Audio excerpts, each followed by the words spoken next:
Mr. Jones. Thank you, Madam Speaker and members. Deja vu. Yes, it is. And I guess we could just hit the replay button on my floor speech from SB 922 from last year. One more time, this legislature is usurping the will of the voters and overpowering their will with our own and mandating from this House what localities and charter cities are required to do. Maybe the author in his closing statements can address a couple of points. Why is this measure so important today? And why did we have to use the gut and amend process to bring it to the floor? This bill started out as a Desagne bill dealing with Cal OSHA. And I asked this legislature, what does PLAs and charter cities have to do with Cal OSHA? I rise in opposition of this measure. In my view, Senate Bill 829 is just the latest attempt by the majority party to try to silence the voice of the people. SB 829 singles out one charter city, San Diego, and other communities whose citizens have voted to ban project labor agreements. Voters in charter cities like Chula Vista and Oceanside have banned project labor agreements, and ironically, President Obama won in both Chula Vista and Oceanside. Yet voters in those same communities have voted to reject project labor agreements. The voters have spoken. SB 829 would punish charter city voters when they vote to ban project labor agreements in public works projects. In my view, this is an obvious attempt to usurp the will of the voters and the citizens of this great state, and one more time diminishes the stature of this House and this legislature. The measure would punish their attempts to create competitive bidding for city projects. The legislature should not punish charter cities who are trying to stretch infrastructure dollars to the fullest. SB 829 will hurt charter cities, and it ignores the most important group in this state, the voters that vote for us to come here and vote for propositions in their local areas. If you support project labor agreements, then I invite you to go down and campaign in those communities where the issue is on the ballot. But it is just plain wrong to punish cities whose voters dare cast a ballot contrary to the wishes of the majority party in this legislature. The conscience of the voters must be upheld. It is time for this legislature, this House, to listen to the people who sent us here. I strongly urge your no vote on this measure. Thank you. Senator Rubio can respond on your close. Any further debate on this item, members? Seeing none, Senator Rubio, do you care to close? Oh, excuse me, Senator Anderson. I also rise in opposition to this. You know, this defies local control. If these communities are struggling to make ends meet, we all know this is nothing more than a drill for special interest. Let's allow local control for local cities. Let's not punish cities who take responsibility for the cost to the city in maintaining services. Let's allow these cities to prosper. Let's not crush them because they chose to allow a free market to exist. I urge a no vote. Thank you. Senator Weiland. I also rise in opposition to this bill. Aside from the economic struggles these cities may have, unfortunately, this body constantly intrudes in great detail on what local governments are elected to do. They're close to the people, they're close to their constituents, and I think they don't understand when we deal with them financially in ways over which they have no power. It's extremely frustrating when there's very little money. That they can understand more easily. But in this instance, it's their local control that we're intruding upon. It makes no sense. I urge a no vote. Mr. Wagner. Thank you, Madam Speaker. Question of the author. Without objection. Isn't there a case pending right now in front of the California Supreme Court State Building and Construction Trades Council versus the City of Vista that deals with exactly this point? And if so, why is it appropriate for this legislature to essentially seek to intervene in a state Supreme Court case? There is, and it is appropriate for us to clarify what it is the legislature's intent.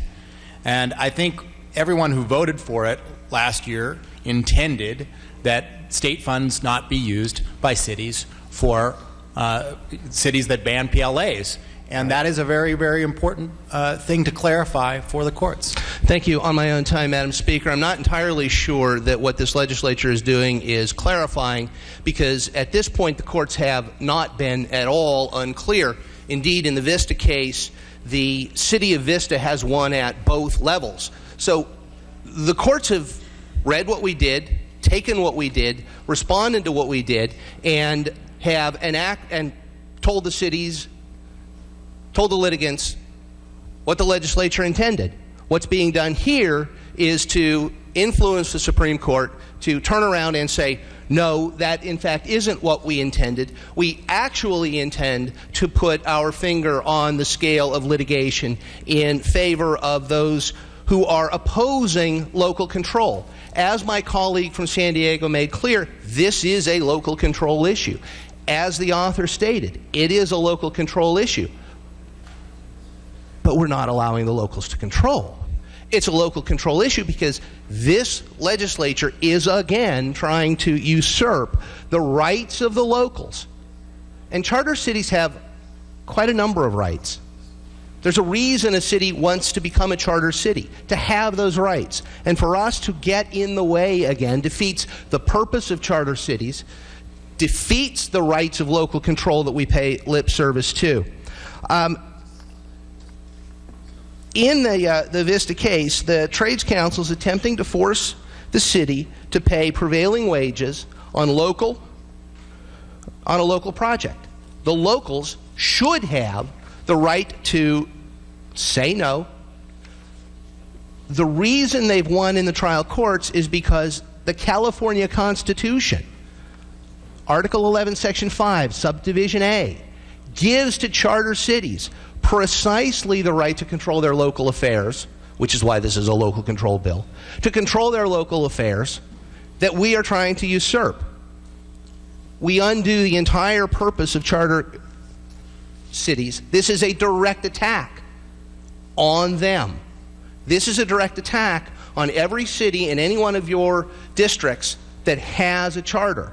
This is a direct attack on local control. Most likely, if the Supreme Court comes out, as has the trial court, as has the appellate court in the City of Vista case, decides the same way those trial courts have, this bill is unconstitutional. The Supreme Court of the United States has given us guidance. And the reason this case would be unconstitutional, or this statute would be unconstitutional, was set forth by the U.S. Supreme Court in Chamber of Commerce versus Bragdon, and a year later in Chamber of Commerce versus Brown, striking down precisely these types of, well, they're claimed to be neutral. We're claimed to stand up for local control, but we're not. And the courts see through the rhetoric on the floor to the substance of the bill, to the substance of the attack on local control. That makes them unconstitutional. Let's say no to this bill now. Let's let the litigation process work its way out, and let's not violate either the state or the federal constitutions. I urge a no vote. Ms. Harkey. Thank you, Madam Speaker. Members, question of the author, please. Without objection. By enacting this bill, are you not denying the City of San Diego all state funds for projects, any project? Another improvement of this bill over the previous is the phase-in time. It does not affect ones that currently have a ban for until 2015. So it allows those cities time to roll back that ban if that is what they want to do. Okay, so if a city had a ban on, let's say, no mandatory PLA on the local animal shelter, then they would not get they would not get state funds or federal funds for any roads, transportation that they needed? If that was still in place after 2015. Okay, on my own time. I'd like to just let everybody know, I just read today that Mayor Jerry Sanders on Wednesday unveiled a proposed $2.7 billion budget for San Diego's next fiscal year, of which $1.1 billion is general fund dollars, so the rest of it is coming from somewhere, probably the state and probably from the federal government. But for the first time in years, this budget is balanced, has no deficits, and does not cut any services whatsoever. Now, this is very, very rare. The state can't seem to do this, and I don't understand why we would be imposing our will on a local government that's managing to handle itself quite well. And I might add, it's a Democrat-registered city. They have the majority there, so it's not a us against them. It's what the people of San Diego wanted, and they're getting good value for their dollars, and they're actually in the plus. So I think it's a little bit out of line for this legislature that can't seem to get out of their $35 billion hole without raping public education. That we should be telling them what we need to do here. I really think it's not a good idea. I think we need to quite honestly pull back from being the nanny state for all of our cities and our counties that quite honestly are handling their situation quite well without us. And as a matter of fact, they're doing so much better this year because nothing's happening in this House because you're all running for re-election and you're afraid to pass some of this. So I would encourage you, please, pull back, take a deep breath, and let our cities and counties at least catch up with the wrath of the downturn in the economy, and also there's the taking up the redevelopment dollars that were included in the budgets and other things. We've done enough harm. The VLF funds. I mean, what more are we going to do here? We're not balancing our own. We're not making any reforms, restructuring, and that's what happened in San Diego. They reformed and they restructured, and that's why they've got a plus, and that's why they're not cutting services. We're cutting services, and we're taking their money, and we're still cutting services, and we're still not out of our hole. $35 billion is our current structural general fund deficit. It's not a few billion, it's not $9 billion, it's $35 billion, of which most of that is from education. Either a year deferral that we did last year, $10 billion, or the $9 in the suspension of Prop 98, and then I think there's another $3 in the settle-up. And the rest of it just comes from ongoing borrowing. We've just borrowed from transportation funds. So, we're borrowing from 700 internal accounts. We can't get in the credit market for short-term financing unless we promise trigger cuts. And we're telling San Diego how to run their business. I'm sorry, members. I can't go there, and neither should you. Thank you. Thank you, Madam Speaker. I rise in strong opposition of SB 829. In my view, this bill strikes at the very heart of local control and local government, free market, and fair competition. Many of us on both sides of the aisle believe that a government that's closest to the people is best suited to govern the people, and for us to interfere is just completely unacceptable. Question of the author. Without objection. Are you familiar with Article 11, Section 5 of the state constitution? I could not quote it offhand, but if you would like to, feel free. Yeah, it guarantees that charter cities have the right. Sorry, on my own time, Madam Speaker. It guarantees the right of charter cities to have the right of home rule, managing their own municipal interest. Many charter cities have elected to ban PLAs in an effort to maximize local dollars and public works projects. In fact, many of those bans are voted on by the people that are in those cities, and it's their right within those local governments to be able to vote at the ballot box and be able to vote in favor or not in favor of issues that they believe that affect their city. With this bill, we're forcing these cities to incur extra costs in carrying out these plans. Communities decide that charter cities are guaranteed extensive powers over municipal affairs in our state constitution. Again, our state constitution. All of us in this body, when we were sworn in on December 6th, raised our right hand and swore to defend the Constitution of the United States and California. We took an oath. Some of us take that oath very seriously and do not trample on the Constitution. Some of you in the ruling party only take that oath when and only when the labor unions allow you to uphold that oath of the people. This is unacceptable. And the people and the citizens of the state of California. You cannot see into my heart, and you have no knowledge about my commitment Mr. Williams is not to uphold the Constitution of this state. It wasn't a personal privilege, but if you're taking it as a personal privilege, it wasn't a personal privilege to you, Mr. Williams, but if you're accepting that as a personal privilege and accepting the responsibility of violating the Constitution in order to support the labor unions, then that's your choice. But we took an oath to support the Constitution. This bill clearly defies the Constitution. Point of order, Mr. Calderon. Yes, Madam Speaker, my colleague should confine her comments to the merits of the bill.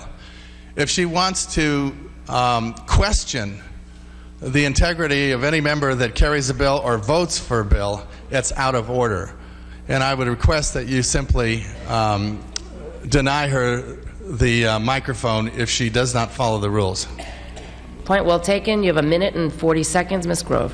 Thank you, Madam Speaker. Again, I thought I was speaking to the merits of the bill. The bill violates the Constitution of the state of California. If you vote for the bill, you are violating your oath of office to uphold the state Constitution and a violation of the citizens of the state of California. That is in the merits of the bill, because it specifically says in Article 11, Section 5, that charter cities have the ability to govern themselves, and for the state to interfere is a violation of the Constitution of the state of California. And that only promotes the benefits of labor unions. And to vote for that is unacceptable. Mr. Calderon. Cut her off. If she's gonna continue to talk about, it's okay she wants to talk about we're not carrying out our constitutional responsibilities.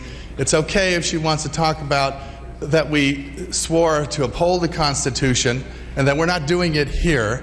I think that's appropriate debate. But then to say why she believes we're doing it, then questions the integrity of any member in this House that supports the bill on some basis other than the merits, and that's not addressing the merits. Mr. Hagman. Madam Speaker, point of order. The member has a right for speech. She is talking to the merits of the case. Her argument is going toward whether or not this bill may be constitutional, which is validated by the fact that this has been upheld out of constitutionality in 2 lower courts so far and sitting from the Supreme Court. So I would argue that she has the right to remain to her minute left of speaking, and that no member has a right to judge whether or not this is out of the order of the bill when it's talking specifically about the bill. Not question whether another member is adhering to their oath of office. Okay, Ms. Grove, you have 55 seconds. All I can say is the truth hurts, and it's definitely evidenced here. I would urge a no vote and ask all of you to uphold the oath that you took when you swore an oath to the citizens of the state of California to support the Constitution of this state and of the United States against all enemies, foreign and domestic, including labor unions.